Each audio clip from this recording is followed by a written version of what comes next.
About 4 months ago, I finally closed my Etsy shop down that had over 130,000 sales.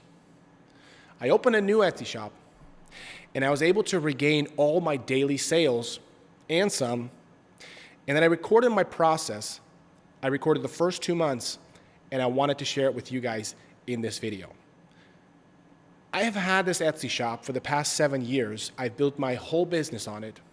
Now, after I've been suspended, which you guys know maybe, three years ago, that Etsy shop has never been the same. And I've tried to resurrect it. I've tried to do everything that I could, and there's something that was broken about it, and I just decided to close it all together. And I just wanted to start fresh. Now, why couldn't I just have 2 Etsy shops? Well, you can't really. And 2, I wanted just mentally a fresh start, knowing that there is nothing that is going to interfere with my business and my profits and my advertisement. And so I opened it up and I worked on it really hard. I recorded the whole process. When I went viral on Upflip TV about 5-6 years ago, a lot of people have been asking me, how do you do it? Can you show us more? And I'm super excited that I actually get to go back there in time and record the process. And this is me recording the process of a brand new Etsy shop. And I wanted to share with you guys because it also, I want to be full transparent. I actually now manufacture for many Etsy shops. And me putting this video out, maybe that might inspire some of you guys to want to sell this product as well. And I do have a sign up link down in the description below, but I'm super excited to share with my subscribers because you guys have been following me because of that Etsy shop. And I wanted to actually take you guys to the beginning where it all started. All right, so we're opening up a brand new Etsy shop. I'm gonna go through what we're gonna see what you're gonna see in this video. So we are going to set it up in a print-on-demand format because this is what my sellers do. This is how they set it up. So if you want to set it up just the same way, do it. Okay. Now we are selling dog collars. So if you guys want to sell dog collars too, at the end of this video, I'm going to show you how you get connected, or you can check out the link in the description below. Now I'm going to show you in the first part, I'm going to show you how to design and how to make a bunch of designs, how to streamline your design process. 2, I'm going to show you how to streamline your mockup. And that's probably the most important. I'm going to show you what the top sellers are doing on the Etsy. These guys are doing hundreds of listings per week, and I'm going to show you exactly how they do it. I'm also then going to, create a listing. I'm going to show you what the listing looks like. And then I'm going to show you 1 week after the Etsy shop is open, 1 week after advertisement, a month after advertisement, 100 sales, and then 300 sales. So that's going to be the order of which we're going to do the video. So I'm super excited to share that with you. Let's get started. So the first thing we're going to do is design. Now, Christmas is coming up. I have a list that I give to my sellers. This is a partial list. I'm going to add Halloween, Christmas.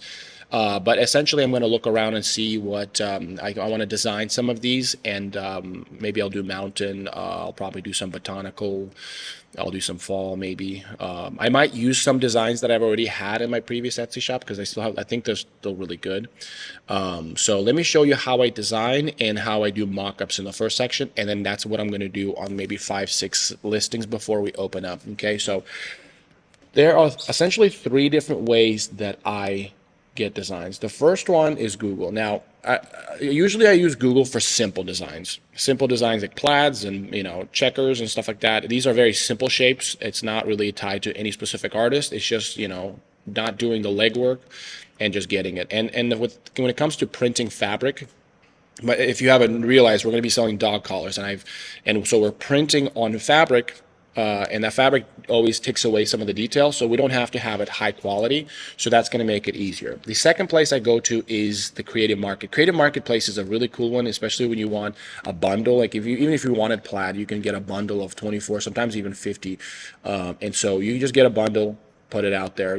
Sometimes a bundle is only $24, but you can really squeeze out a solid 5-6 listings out of it. And one of my favorite ones is actually Illustrator. I've kind of already played around with it, but the way Illustrator works is you go on objects, you go on pattern, and you go on generate pattern. I think this is probably the best pattern generating tool that I've worked with. I've played around with a lot of them, but in terms of seamlessness, it probably does the best. A lot of AI tools, they don't do seamless and they don't do really well with like modifying any details.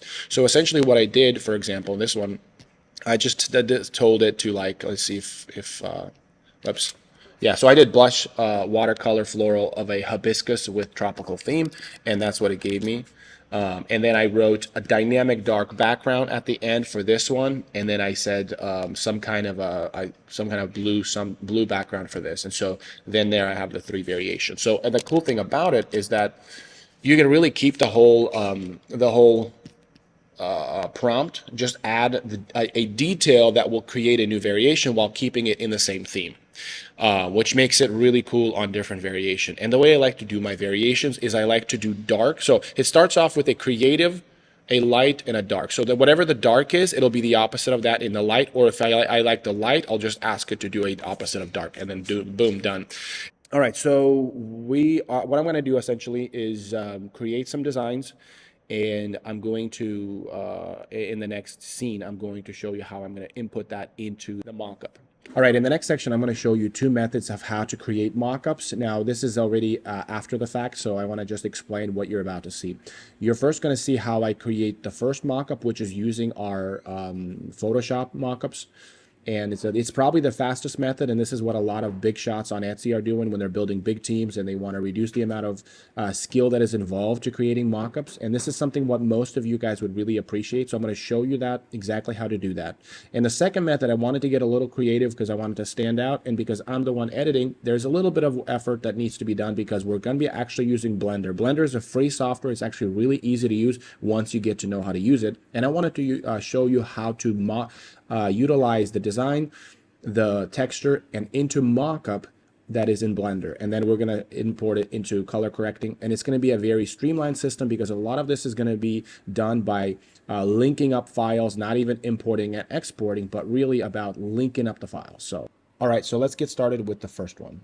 All right, so I just opened up 2 of the photos I created. If you're part of the seller program, you actually get all of these, but I wanted to kind of go through how you can set this up yourself if you wanted to, and kind of how I do this part.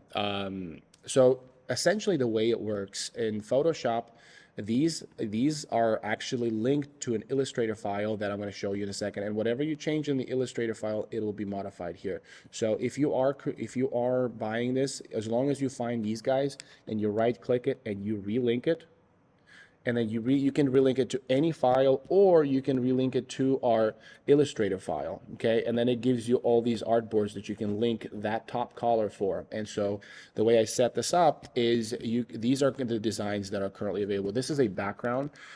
If we are to change, say, the background, so let's just go ahead and say we want it a bit more blue. And let's just say we're going to save that. What's going to happen, because this background is linked to the background that is in the Photoshop, and we kind of did this right click thing on here, right? It's going to now, so here, let's go ahead and do that. Give it a second. So it's going to go through all of them, and it's going to increase the background image or the background color. So essentially, that's how Photoshop and Illustrator work, and that's kind of how I've been creating a lot of the designs. I started off by doing Photoshop, or I started by taking actual photos of my product. And then I moved over to this method because it eliminates all the shadows, it eliminates any of the imperfection, and it increases efficiency. I find that products that are high in contrast or high in color, and they're avoiding all these shadows. But when you're taking your photos, you're either having too much shadows or there's too much light. But this just keeps everything very balanced, and you can really modify it in any way that you can. And number 3, the most important one, is you can really scale this, because the more you can put out, the more colors, the more designs you can put out there on Etsy, the more you're going to be successful. It's just the way it is. And so that's why we have this system. Now, what's the cool thing about this is if we go and say we're going to replace this and we're going to relink it, right? We're just going to say, hey, file, replace this with a different design. Let's just go, okay, so we'll just do this design. We're going to say, okay, because I already had this design. I'm going to flip it. We're going to go back to Photoshop. Okay, so there's that. And now it's going to do the second image. Well, it's also going to relink that as well. And then when we go on the second photo, it's going to do the same thing because all of these are linked to that file. And so you can have as many photos as you want, and you're just editing them all at once, all at the same time. What I wanted to do is I actually am going to reach out to a 3D modelist, and we're going to actually create a 3D mockup on Blender because I actually wanted to try that method. I've always wanted to do it. I said, if I open up another Etsy shop, I'm going to try to do something different. I want to do something different. Now, this is a really awesome method. This is a really cool way to make a lot of listings, but we're going to try to do Blender. So I'm going to pause this video and I'm going to show you what's happening because we're finishing up some 3D models, and I wanted to use that 3D models to create the first listings. I might use this one, or I might use the 3D model, but I'm currently working with somebody to make that 3D space in the Blender, and then I'll show you what that looks like. All right, so we're using Blender, okay? So that's what I wanted to show you guys in this video, how I put all of this together. So hopefully it's not overwhelming. It's actually a very simple system, and I wanted to show you that. All right, so a lot has happened, and I'm gonna go through and explain exactly what I did and how to get to this place. This is I simplified as much as I could. It's definitely a bit more work than the Photoshop file, but it's still using the concept of linking and referencing to the Illustrator. So now before I move on, we're gonna go Upwork. I found a guy on Upwork. I gotta connect my computer here. On Upwork from Ukraine, and he did my 3D modeling. I'm gonna shout out his name. Hopefully he gets more. So this Artem Enholovsky. I don't know how to pronounce it. I could say it in Ukrainian, but it essentially costs you about $250 to create a model. And I've had like 3 or 4 variation or modification, meaning I go back and forth with him 3 or 4 times. And I really wanted to focus on making sure the details like this caving in happens, the detail on the buckle, and everything looks exactly how we have it here in the shop. And this looks really close to what our collar looks like. And so I like all the shadows. I really wanted to make sure the coloring was good. So once I figured all that, what I had him do is essentially I said, I want to be able to select the strap and change the designs. And so what you do is you open up this little guy. There's a lot of these effects and making all these textures, but you just care about this basic color. And so what I've been doing, so it has to have the texture because we're going to wrap it this around our object. So I had him send me a texture file, and I've created some thread textures and things like that so that it kind of looks somewhat realistic. And this is what we're going to use for texture. Now, however, we've linked that since we're doing Photoshop. Now, I tried to figure out a way to when we change something on Photoshop, it updates in Blender, even in the file, but Blender doesn't automatically do that. That's just not how Blender works. So we kind of have to manually import that. Okay, so for example, we're going to save this. We're going to save this, or oh, sorry, we don't need to save this. Sorry, my bad. Let's just say, we're going to say delete this, we're going to save this, and what's going to happen, it's going to replace obviously the strap by not giving us anything. So I don't want it to even to entertain that idea, so we're going to undo it, we're going to click it. It's going to go through a little bit. And when I'm recording, it takes a bit longer for my computer to render or follow through the action. So I kind of wanted to pause that in its tracks. So it would have replaced here. So what we're going to do is we're going to export this. So we're going to file, export this, and we're going to export it as PNG. Now, all the files that I make is usually PDF, so we're just going to do design 1. I've already did a little bit of designs because I was playing around with it, and this Halloween design. I might post it later. Maybe I won't post it with the initial posts, but yeah. So essentially, what we're going to do. So now we've exported. By the way, I'm not sure where we export. I'm really bad at exporting with an organization in mind. Okay, so we just did desktop. Yeah, I need to be better at like creating files and everything's in that file, and I'm so bad. There's only 2 types of people in this world. So anyways, we're going to click that top thing, and we're going to click on this file, we're going to go on desktop, and we're going to do design 1, and we're going to open that, and boom, it replaces it. That's how simple it is. And so you go through each one, replace it, and then render. So you go on render images, and then it renders out the image. So this is where I'm going to show you guys a bit of a trick where you can link whatever you render you're going to save it as a certain file, and that file is going to be on Photoshop. All right, so I set this up. I'm going to show you in a second. My computer is doing double duty in terms of recording and rendering some of these things, so it might take a little bit. But yeah, so by the way, Blender is actually really quick and easy to use. When you render the image, rendering an image is actually pretty quick. It's only when you render the animation that really takes. And sometimes when I do want to render something, I just render the animation and I step away, and it takes about 30 minutes to render one rotation because I animated a rotation. And so that's why it takes a second or two.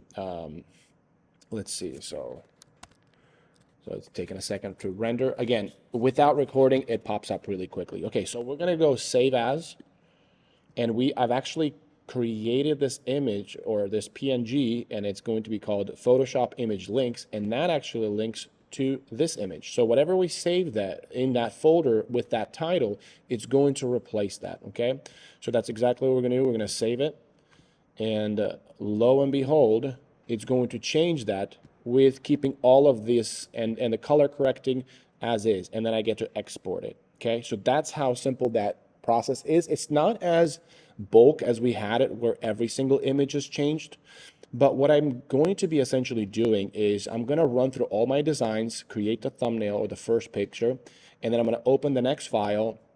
And we kind of, the reason why I kind of wanted to do 3D modeling was for this exact reason. We're going to click don't save, is because I can reposition them. I can create my own, and like I said, rotation, where's that in camera? The rotation makes it really cool. So that's kind of why I wanted it, because I wanted, and the cool thing is you could just pause and stop and export that if you wanted to. All right, so we created a lot of designs, a lot of mockups. Now, in the first maybe 10 listings, I'm just gonna post designs that I already had from my previous shop because I know they do well. And since really Halloween and Christmas is so far away, I'm going to really focus on something that did well. Usually I like to focus on either trends or something that is going to be explosive, or seasons, right? If a season's next door, say 2-3 months, maybe like 2-3 months away, then you want to really go really hard on that season if you're just opening up an Etsy shop, because that's going to give you the most traffic. So, but for now, I'm going to focus more on opening up some listings or putting some listing together that did well on my previous shop. All right, so I just put together the first listing. These did really well previously. I even rendered a little video. Again, I'm just trying to do a little bit too much. Maybe it's too much. Maybe I don't need this video, but I thought I'd render it. Why not? And so yeah, very simple. I used those 3D modeling, and I did these two that I replaced it. Now, some of these are just going to remain the same, but this one, by the way, I did it on Photoshop, and I just remained it up Photoshop. I just used the first stage that I showed you guys earlier. And yeah, so these are the kind of photos. I just replaced these 4 photos, and everything else pretty much stays the same. So the description is pretty straightforward. I kind of used ChatGPT for that. And I started with leashes, because that gives me the lower display price, and then I go leashes, small plus leashes. And so yeah, the display price is going to be definitely what's going to be mostly driving my sales. That's kind of at least in the early phase. And then the tags, I really spent some time on the tags. And really, when I'm duplicating, I just really replace the last 3 tags. That's just kind of how I do it. Now, the processing time, I'm probably going to change it to 1 day, because I want to give it as much of a boost as possible. Now, to my sellers, the first month, you get a 1 day fulfillment time for the first month. That really helps new Etsy shops. So yeah, that's that.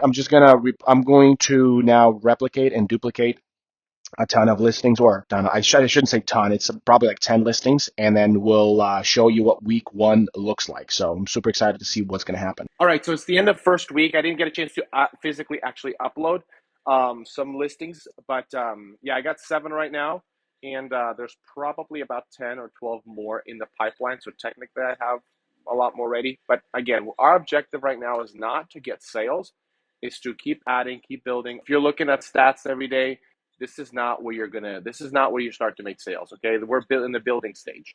So if on the 30, if you look at it as how many views we got and visits, that means technically it's a really good conversion, right? It's not really going to tell us anything. So low traffic, low data tells us no data. It's no data at all. Low data is no data. Okay. Our whole objective is just keep pumping these listings, create the listings. I've been just trying to create a listing, and that's probably why I haven't really updated as much as I would love to. By the way, I apologize for the background noise. but because I'm printing. But my whole thing is I've been trying to create the video, so that's been taking me quite a bit of a time. So you don't have, again, you don't have to make a video, or you can animate the video and just create a compilation of videos, and then just make one master video that you'll upload on every listing. So my focus has been just to create the listings and let it age out. Once the ad, probably this week I'll add like maybe 15 to 20 more listings, and that by then I should be able to advertise, and that's when the fun happens. So keep building, keep adding. Don't worry about the sales. Don't worry about the traffic. Right now, you're in the building phase. All right, it's time to turn on ads. Now I'm doing a screen recording over the top and over voiceover because where I recorded this was really busy or really noisy in the shop, and so I kind of had to record it, screen record it, and now I'm doing a voiceover. But anyways, we're turning on advertisement. We're going to maximize whatever they offer, right? I always maximize what they offer because for two reasons. One, we want to put a fish in the ocean instead of a fishbowl. Now, when you put $1,000, $100, it doesn't mean you're going to spend that, right? You're not going to spend anything close, maybe 10% if you're lucky, maybe 15%.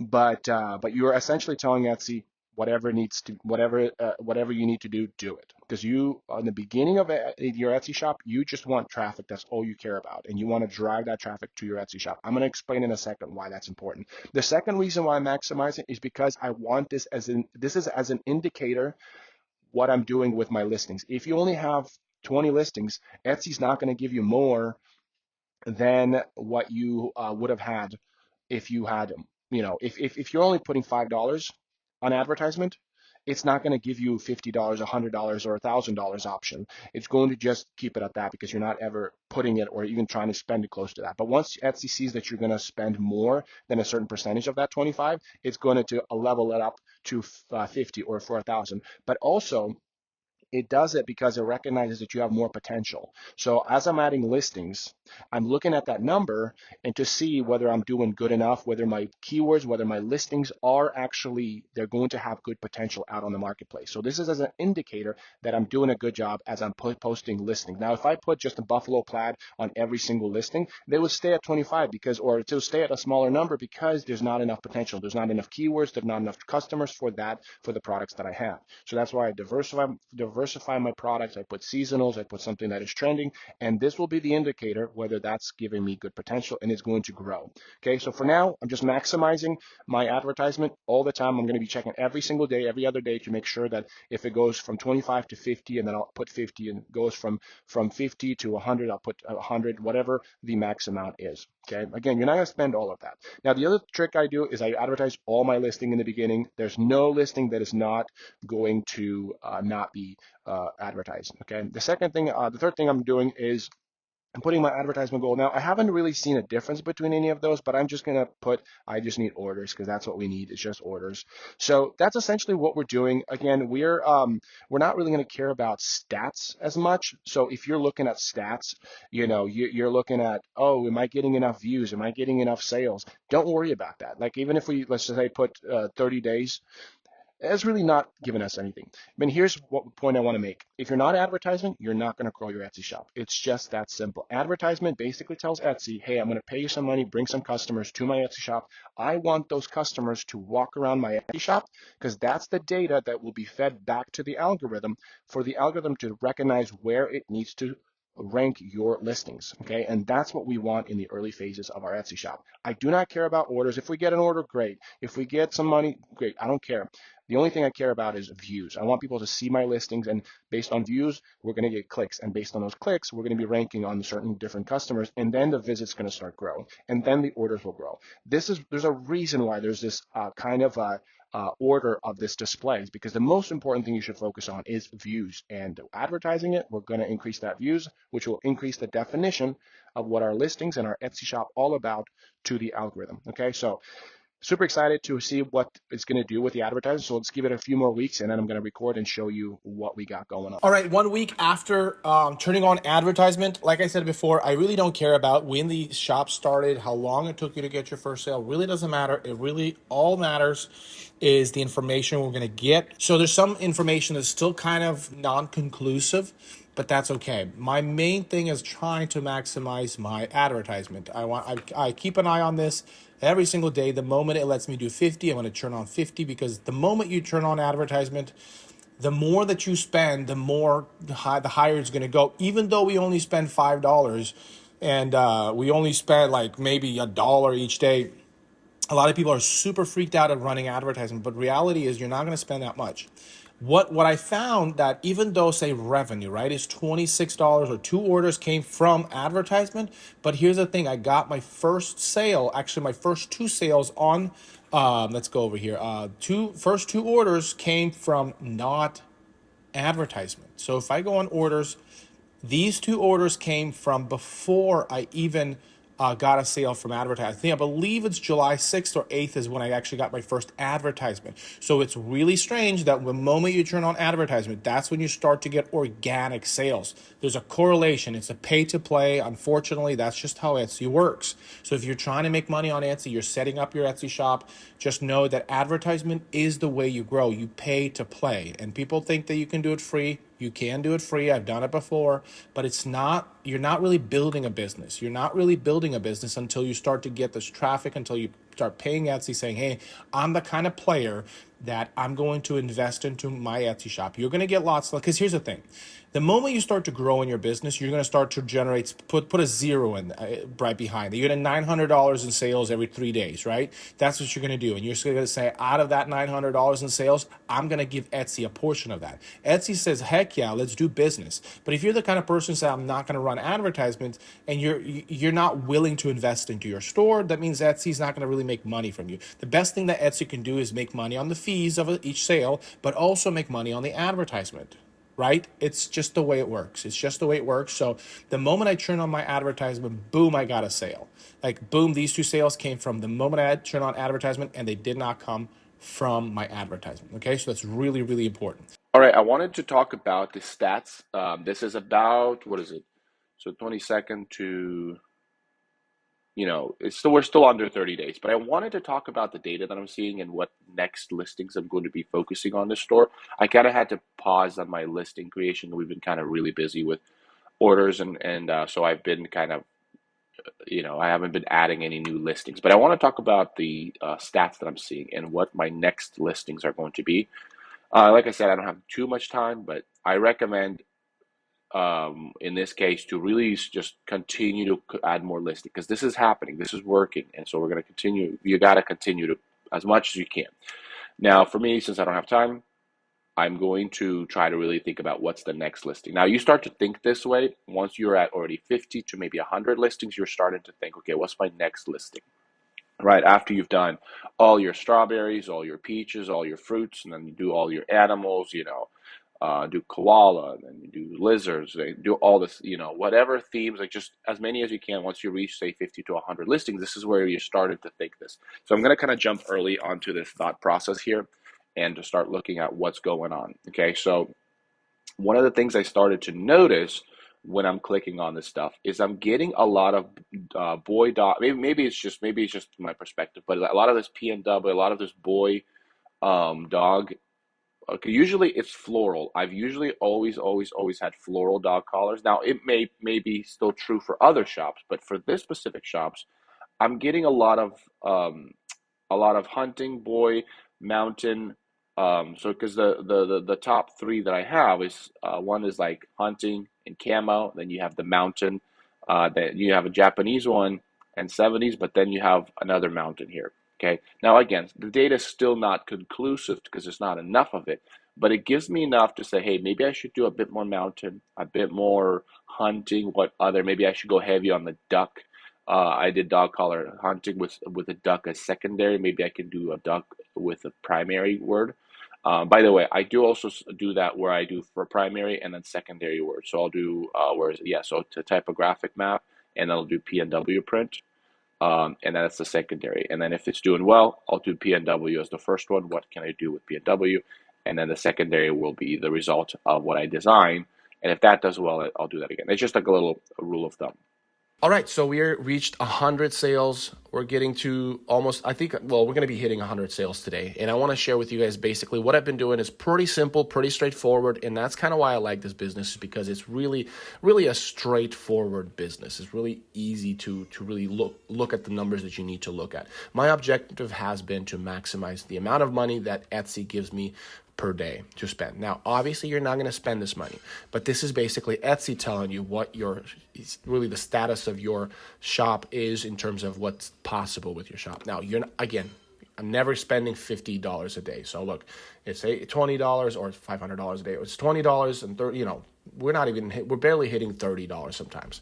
But the point is that this is really Etsy's giving you the luxury to spend more, and I'm trying to increase this number as much as possible. We're going to try to get to $1,000 a day in the next week or two, but essentially the way you increase this number is by increasing the amount of listings you have and the keywords you have. So right now we're somewhat profitable. I think right now we're actually making profit on the past 7 days, and so that's been kind of cool.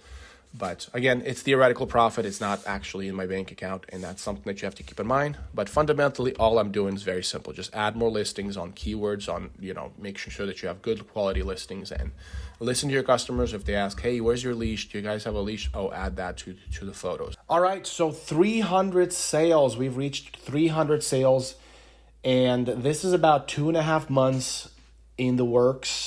This is not 2.5 months. I'm just looking at the number. Sometimes you got to get it small enough. That's insane. I'm super excited that we got to this place. We finally reached 359, which is what used to be part of my old shop, low to medium day, which I'm super excited. I mean, it's always like every time it reaches a new high, it retests it, and then it beats it. It kind of goes down, and then it beats it. It goes down, and then it beats. So the growth is going to continue. I mean, this is cool. I'm really excited, and I wanted to share what I've been doing. I think it's a very simple system, simple model of how you can achieve. So what I've been doing in terms of adding. So I've started doing a lot of Halloween, a lot of fall, some Christmas, and I was really right about this being the first one. I'm glad I added it first because it actually did pretty well, considering it's a brand new shop. And then I did my whole thing where I found the duck that was doing well for mine, for boys, and I added some boy stuff. And then I went ham on it. The other thing I discovered is the name Cookie for a dog is a very popular name. And so I just made a Cookie one, and it does pretty well. So sometimes it's based on the name. You just like Aurora, and then just making an Aurora dog collar, and that works. So I just kind of discovered it as I saw the data come in. I just kept adding it, and that's really what really set me apart. And obviously creating a good quality listing. Also, what's really important is that I still didn't get my messages have been struggling a little bit, but I think before the month is over, I'll reach at about 95. And but yeah, this is really important. If you want to rank, if you really want Etsy to trust you, it's really important that you message, even if the product might be occasionally yada yada. By the way, one customer gave me a 3-star review out of all the reviews that I got, and it dropped me by a whole 0.%, which is frustrating. But out of the 35, one person left a 3-star review, which kind of sucks. But yeah, and that was because of the timing. It took longer than she wanted. List status. Like I said, I keep an eye on the stats. I click on the on the stats link. I look at the keywords that we're going for, like hunting, boy, dog collar, camo. Oh, boom! I'm gonna put a camo dog. I don't have that. I'm gonna go for that. And so on and so on. And then essentially is what I do. And I also look at the favorite chart. This is my favorite chart, no pun intended, but it's like, well, maybe I did intend that, but this is another one that I look at, which listing has more potential. And and you can see that here. So really, really excited that I finally reached a daily revenue of at least what I used to make with the other shop. And it's crazy that a new Etsy shop with just 2.5 months was able to rival an Etsy shop that has over 130,000 sales that existed for almost 7 years. That goes to show you that Etsy changes, and you gotta move, you gotta add, think of it as TikTok. And if you treat it like TikTok, high volume, high quality, nonstop, always changing, look at the trends, that's how you win on Etsy. So hopefully you guys enjoyed this video. If you guys want to sign up for the onboarding program and you want to sell this product, I have all the mockups ready for you, the whole system. You guys can, I pretty much set it up for you. All you have to plug and play, and you can open up an Etsy shop. And this is an average Etsy shop. This is, by the way, I've been opening up a lot of Etsy shops lately, and this is an average sales. This is not the best, this is not the worst, this is my mid. And so if you are going to, and here's the thing, I'm also running a whole business, and I'm not adding enough listings that I should be doing. But if you have the time, if you want to print on demand this thing, and we connect it to ShipStation, and you connect your store, and we're going to see the orders coming in, and we'll fulfill them on the back end. There's a whole system to set up. We never have to touch your Etsy, and there's a whole system ready for you. So if you want to join the seller program, Christmas is coming up. These numbers are going to be laughable in comparison to what this store is going to make during the holiday season. It's really easy, really quick. You have just enough time to get ready for the holiday season. So jump in. We have limited spots available. They were opened up. I got enough inventory to service more Etsy shops, and I hired more staff. So we're totally ready to take your orders on. So feel free to sign up. Link in the description below. And I'm super stoked that I was able to get back to what I was taken from by Etsy. I don't know if that's how you say it, but until next time, subscribe, like this video. Have a great one, guys.